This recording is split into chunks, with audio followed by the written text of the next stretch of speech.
जोश ने अपनी बहन को घर से निकलने से पहले कहा कि वो बाहर वॉकिंग पर जा रहा है, लेकिन वो उस वॉकिंग से कभी वापस ही नहीं आया। वो कभी पहले इतने ज्यादा समय के लिए घर से गायब नहीं हुआ था, इसलिए यहाँ पर कुछ गड़बड़ थी। और जब मजदूरों ने इस घर को तोड़ने का काम शुरू किया और जब इस चिमनी को भी तोड़ा गया तो उन्हें इस चिमनी के अंदर जोश के अवशेष फंसे हुए दिखाई दिए। क्या आप सोच भी सकते हैं कि किसी घर का बेटा अचानक से ही बहुत रहस्यमय हालातों में गायब हो जाए और उसकी लाश फिर 7 सालों बाद एक दूसरे घर की चिमनी में फंसी हुई मिले, तो उन घर वालों पर क्या बीतेगी। आप भी यही सोचेंगे कि उसे मारकर इसके अंदर फेंका गया होगा या फिर उसने अपने भाई की तरह खुद की भी जान ले ली। खैर, ये दर्द भरी कहानी है जोशुआ मैडॉक्स नाम के इस लड़के की। तो क्या आप भी तैयार हैं ये दिल दहला देने वाला केस जानने के लिए? आज की कहानी शुरू होती है कोलोराडो में बने वुडलैंड पार्क से, एक छोटा सा कस्बा जिसके अंदर 7000 लोग रहते हैं और इसी में जोश भी रहा करता था। उसका जन्म 9 मार्च 1990 के दिन यहीं हुआ। उसके पिता का नाम माइकल, उसके भाई का नाम जैकरी और उसकी 2 बहनें रूथ और केट उसके परिवार में शामिल थे। शुरुआती पढ़ाई उसने वुडलैंड पार्क हाई स्कूल से ही करी। उसे म्यूजिक बहुत पसंद था और अपना हाई स्कूल पूरा होते होते वो एक बहुत ही टैलेंटेड गिटारिस्ट बन चुका था। साथ ही स्कूल में रहते हुए उसने अपनी कॉमिक बुक्स भी लिखनी शुरू करी। लेकिन सन 2006 में सब कुछ बदल गया क्योंकि जोश के बड़े भाई जैकरी ने सुसाइड कर लिया, जबकि उसकी उम्र उस समय सिर्फ 18 साल की थी। पूरा परिवार इस हादसे से सदमे में चला गया और इनके पिता माइकल को यह अंदाजा हो चुका था कि उनके बच्चे अब पहले जैसे बिल्कुल नहीं रहेंगे। वो अभी तक अपने भाई को खोने के सदमे से बाहर निकला तक नहीं था और फिर भी वो अपने आप को बाहर से बहुत खुश दिखाता। वो खुद ही अकेला वॉकिंग पर चला जाता, बाहर खेलने कूदने चला जाता। ये सब इसलिए ताकि वो बस ये दिखा सके कि वो खुश है। 8 मई 2008 के दिन उसने अपनी बहन से कहा कि वो अभी थोड़ी देर के लिए बाहर घूमने जा रहा है, लेकिन वो कभी वापस ही नहीं आया। जोश बहुत लंबे समय से खुद को अकेला अकेला रख रहा था, लेकिन उसके परिवार वालों ने इस पर कुछ खास ध्यान नहीं दिया और जब देर रात तक भी जोश घर नहीं पहुंचा तो उसके परिवार के मन में 2 ख्याल आने लगे। पहला कि वो जरूर ठीक होगा और जबकि वो लोग ये भी सोच रहे थे कि इतने लंबे समय तक तो जोश कभी बाहर नहीं रहा और जरूर कुछ ना कुछ गड़बड़ भी हो सकती है। 13 मई के दिन जब जोश को गायब हुए पूरे 5 दिन बीत चुके थे और तब उसके पिता माइकल ने पुलिस को फोन किया और जोश के गुम होने की रिपोर्ट लिखवाई। सोचकर देखिए, पूरे 5 दिनों का वेट किया उन्होंने।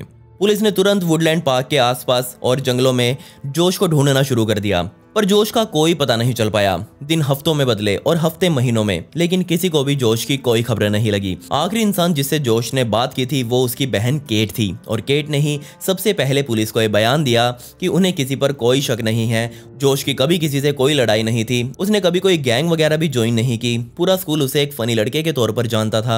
अब माइकल को लगने लगा कि ये घर ही उनके बच्चों के लिए बहुत मनहूस है, तो क्यों ना वो इस घर से ही निकल जाएं। लेकिन उन्होंने वो घर बेचा नहीं क्योंकि उन्हें लग रहा था कि जोश एक ना एक दिन जरूर वापस आएगा। और तब आया 12 अगस्त 2015 का दिन, जब जोश को गायब हुए 7 से भी ज्यादा साल बीत चुके थे और अब तक तो इस पूरे परिवार ने मान लिया था कि जोश इस दुनिया को ही छोड़कर जा चुका है, पर पता नहीं कैसे, और वो वापस भी नहीं आएगा। लेकिन अब उन्हें एक बहुत ही दुखद खबर मिलने वाली थी। मिलिए चक मर्फी नाम के इस आदमी से, जो कि वुडलैंड पार्क के ही एक कंस्ट्रक्शन कंपनी के मालिक हैं। और तब उन्हें सरकार से ऑर्डर मिला कि वुडलैंड पार्क में यानी कि इनके इलाकों में बने जितने भी पुराने घर हैं उन सभी को गिरा दिया जाए क्योंकि अब इनकी कोई ज़रूरत नहीं है।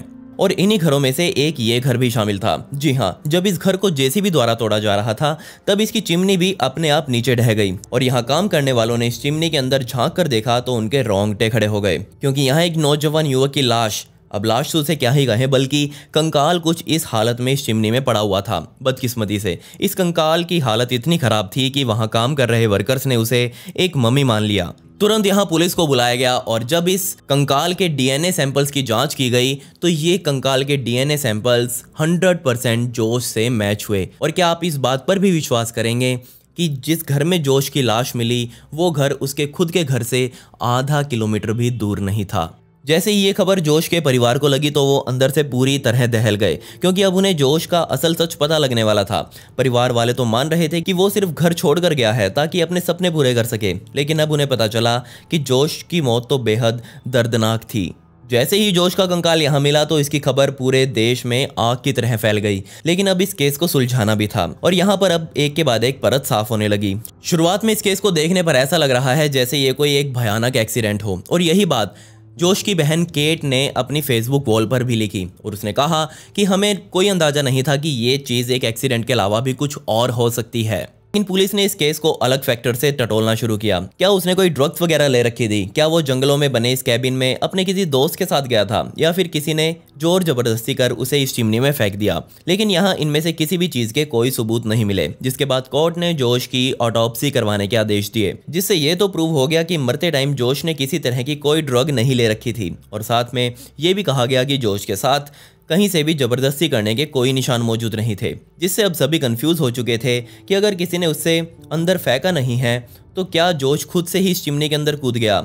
लेकिन मुझे समझ ये नहीं आ रहा कि अगर उसे अपनी जान देनी ही थी तो मरने के भी हजारों तरीके इस दुनिया में मौजूद हैं। ये दर्दनाक और अकेलेपन वाली मौत को ही उसने क्यों चुना? ऑटोप्सी के मुताबिक जोश की मौत हाइपोथर्मिया की वजह से हुई थी। वो बिल्कुल अकेला था, कड़ाके की ठंड थी, चीखा चिल्लाया भी होगा तो भी उसे कोई सुनने वाला नहीं था। जिसके बाद पुलिस इस नतीजे पर पहुंची कि यहाँ जोश की मौत पूरी तरह से एक्सीडेंट ही है। लेकिन इस कंस्ट्रक्शन कंपनी के मालिक चक मर्फी इस निर्णय से खुश नहीं थे और उन्होंने अपनी खुद की ही एक स्टेटमेंट निकालकर दुनिया के सामने रखी। असल में सन 2005 में सरकार ने इन घर पर बनी चिमनीज पर मोटी मोटी रबड़ की प्लेट चढ़ाने के आदेश दिए थे, ताकि आसमान में उड़ने वाले पक्षी किसी तरीके से भी चिमनी के सहारे इन घरों में ना जा सकें।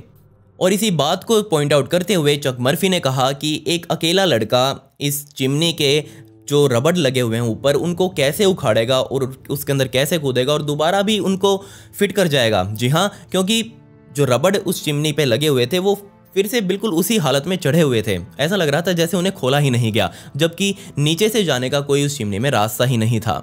अब क्योंकि चिमनी के बारे में चक मर्फी को ज़्यादा पता है, इसलिए इनकी स्टेटमेंट और भी ज़्यादा यहाँ मायने रखने वाली थी। और हैरानी वाली बात तो ये थी कि अगर जोश चिमनी के ऊपर से नीचे गिरा है तो रबड़ की प्लेट्स अभी तक भी चिमनी के ऊपर ही कैसे चढ़ी हुई थी। यहाँ एक और बहुत हैरान कर देने वाली डिटेल सामने आई, और वो ये कि जोश का कंकाल जब दुनिया के सामने आया तो उसने सिर्फ एक शर्ट पहनी हुई थी, जबकि उसके बाकी के सारे कपड़े बहुत अच्छी तरह से तय करके उसी चिमनी में नीचे रखे हुए थे। जिसका मतलब ये साफ था कि जोश पहले कैबिन में आया और उसने अपने कपड़े वगैरह उतारे और खुद चिमनी में जाकर कूद गया। लेकिन कई लोगों ने इस थ्योरी को इस हिसाब से देखा कि जोश का मर्डर करने वाले लोगों ने जोश के ही कपड़ों से उसका नीचे से बाहर निकलने का रास्ता ब्लॉक कर दिया है। इतनी बातें सामने आने के बाद पुलिस यही कह रही थी कि जोश की मौत एक एक्सीडेंट ही है, लेकिन पब्लिक को अब पुलिस की ये बात हजम नहीं हुई, क्योंकि अगर ये कोई एक्सीडेंट होता तो वो कैबिन के अंदर आकर अपने कपड़े क्यों उतारता, उन्हें तय क्यों करता, ऊपर चिमनी में चढ़कर इसके अंदर ऐसे ही कूद जाता, मौत तो उसकी वैसे भी हो जाती। यहाँ पुलिस बहुत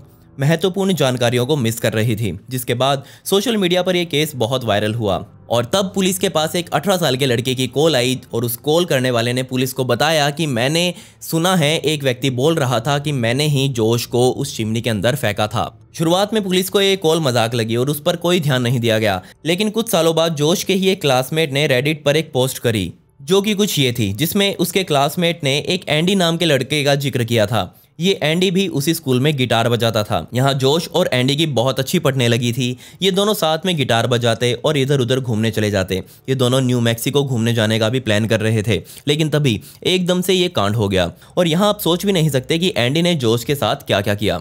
एंडी का पूरा नाम एंड्रयू रिचर्ड न्यूमन था और ये लड़का जोश के साथ सारा दिन चिपका रहता। जोश तो कभी न्यू मैक्सिको नहीं पहुंच पाया, लेकिन एंडी पहुंच गया। मई 2009 में एंडी को एक बार में लड़का मिला। उन दोनों ने साथ में ड्रिंक ली। उस लड़के का नाम जेम्स था और इसके बाद एंडी ने जेम्स को कहा कि तुम रात को मेरे साथ ही रुक जाओ। दोनों रात होते ही एक साथ निकल पड़े और जब ये एंडी के घर पहुंचे तो जेम्स नहाने चला गया। लेकिन जब जेम्स इस घर में घुसा था तो उसे इसी घर में नीचे एक व्हील चेयर पर लड़का बैठा हुआ दिखाई दिया था और एंडी ने इस लड़के को अपना बहुत अच्छा दोस्त बताया। लेकिन जैसे ही जेम्स नहाकर वापस नीचे आया तो वो अपाहिज लड़का मरा हुआ था। उसकी लाश व्हीलचेयर पर पड़ी हुई थी। जी हाँ, उस पर चाकुओं के कई वार किए गए थे। वो न्यू मैक्सिको से सीधा भागकर टेक्सास आ गया और यहाँ वो लोगों से खाना पीना मांगकर अपने दिन गुजारने लगा। लेकिन एक शाम ये भी आई जब उसे पुलिस द्वारा पकड़ लिया गया। पकड़ तो क्या लिया गया, बल्कि पकड़वाया गया। जी हाँ, वो ह्यूस्टन में बने एक घर में अंदर बैठा हुआ था और जैसे ही इस घर का मालिक शाम को आकर अपना ताला खोलता है और अंदर जाकर देखता है, उसके सामने लिविंग एरिया में एंडी वहां बैठा हुआ था। उसने तुरंत एंडी को पकड़ा और जाके पुलिस तक ले गया। उसके फिंगरप्रिंट लिए गए, जिससे वो जेम्स वाला कांड जहां हुआ था, यानी कि वो दिव्यांग लड़के वाला, तो वो केस सुलझ गया। एंडी से कड़ी पूछताछ की गई, जिसमें उसने कॉन्फेस किया कि उसने न्यू मैक्सिको में ही एक और महिला का भी मर्डर किया है। जिसके बाद एंडी को तुरंत जेल में डाल दिया गया। लेकिन अब चलते हैं वापस हमारे जोश की कहानी पर। तो वो सन 2008 में गायब हुआ था और यही वो टाइम था जब एंडी के साथ वो म्यूजिक बजाया करता था। 8 मई 2008 के दिन जोश ने अपनी बहन से बाहर घूमने जाने की बात कही। जी हाँ, इसका मतलब ये था कि वो वापस अपने घर आएगा। और जहां ऑटोप्सी ने ये तो बता दिया था कि जोश के साथ कोई मारपीट नहीं हुई है, ना ही उसे चाकू वगैरह मारे गए हैं, ना ही उसे गोली वगैरह मारी गई है, लेकिन ऑटोप्सी ये नहीं बता पाई कि जोश की मौत असल में गला दबाने से की गई थी। जी हाँ, कपड़े भी यहाँ मायने रखते हैं। कपड़े क्यों उतारे गए? तो क्या इसका कोई सीधा सीधा ताल्लुकात सेक्स क्राइम से था? तो बदकिस्मती से पुलिस अभी तक ये साबित नहीं कर पाई है कि एंडी ही जोश का हत्यारा है, जबकि एंडी खुद ये कॉन्फेस कर चुका है कि उस दिन वो जोश से मिला था। पूरी दुनिया भी सोशल मीडिया पर चिल्ला चिल्ला कर बोल रही है कि एंडी ने ही जोश की जान ली थी, लेकिन ये केस अभी भी चालू है और उम्मीद है कि जल्दी ही एंडी का सच सामने आएगा। खैर, पिछली वीडियो का शाउट आउट नबू खान को and comment pick me to get a shout out in next video. आपको ये वीडियो कैसी लगी कमेंट्स में वो भी बता दें। मिलते हैं अगली वीडियो में। ये वीडियो देखने के लिए धन्यवाद।